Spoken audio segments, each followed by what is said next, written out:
Imagine a time when England was at war with itself, a nation split right down the middle. This was the 17th century, a powder keg of political and religious tension just waiting for a spark. On the other, Parliament fighting for a voice, determined to put a check on the king's authority. This wasn't just a disagreement, it was a clash of two worlds, two ideas of what England should be.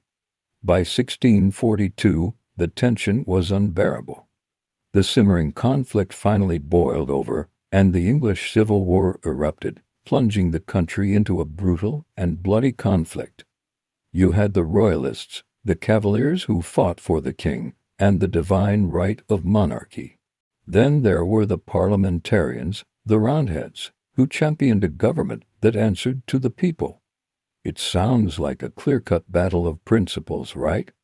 But the reality, as it often is, was much messier and far more tragic for the people caught in the middle.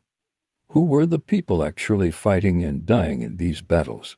They weren't all lords and gentlemen with a vested interest in the outcome. Far from it.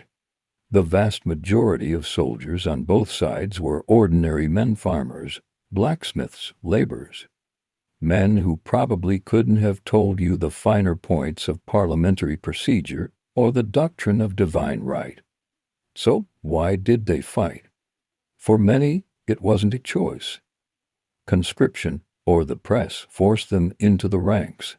Others were lured by the promise of steady pay, a tempting offer when times were tough and your family was hungry. They were swept up in a storm they didn't create, becoming pawns in a deadly game played by powerful men. Think about what it must have been like. One day you're working your field, the next you're handed a musket or a pike and told to march. Your allegiances might be determined simply by which army got to your village first. As the war dragged on, something fundamental began to shift within these men. The high-minded ideals of their leaders faded into the background. Replaced by a much more primal instinct, survival. They weren't just fighting for a king or for Parliament anymore. They were fighting for the man standing next to them, their brother in arms. They were fighting to see another sunrise, to one day make it back home. The Battle of Edgehill in October 1642 was the first major collision of these two armies, and it served as a horrific introduction to the reality of civil war. It was supposed to be a decisive, glorious victory for one side. Instead, it was a brutal, bloody mess. Picture thousands of men, many of whom had never seen combat before, clashing on an open field. The noise of cannon fire, the screams of the wounded, the sheer chaos. The fighting was desperate and savage. Soldiers watched friends they'd shared a campfire with just hours before fall dead at their feet. When the sun set on Edgehill, there was no clear winner. Both the Royalists and the parliamentarians claimed victory, but the truth was written in the fields littered with the bodies of thousands of men. It was a grim, bloody stalemate. A terrifying preview of the years of suffering to come. The carnage of battle was just one part of the horror. This was a war that didn't stay on the battlefield. It spilled into towns and villages, tearing the very fabric of English society apart.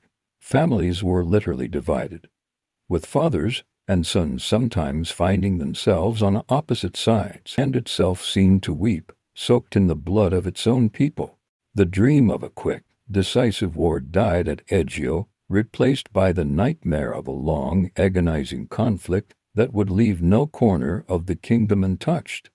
But even in the midst of all this darkness, this chaos and horror, there were glimmers of incredible humanity, stories of quiet heroism that are often lost in the grand narratives of history.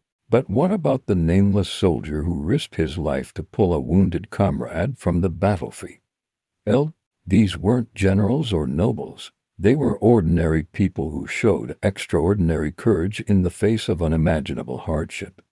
Their sacrifices, their struggles, were just as crucial to the story of England as any royal decree or act of Parliament.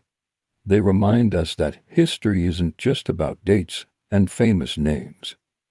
It's about men, Men who loved, who feared, who hoped, and who suffered. The experiences of these men, their transformation from simple farmers to hardened veterans, their reasons for fighting, their moments of bravery and despair are what truly tell us what this war was all about. It's a story of a nation breaking apart and the immense human cost of putting it back together. We've only just scratched the surface of this incredible and tragic period. The journey of these ordinary soldiers through the war is filled with even more hardship, surprising twists, and profound moments of sacrifice that would ultimately shape the course of English and even world history. If you are eager to learn more about their untold struggles, to understand the war from the perspective of those in the trenches, then make sure you join us for the second part of this story.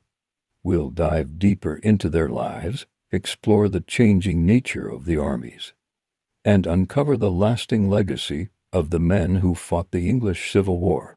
Thanks for watching, and if you enjoyed this journey into the past, please consider liking this video and subscribing to the channel so you don't miss what's next. See you in part 2.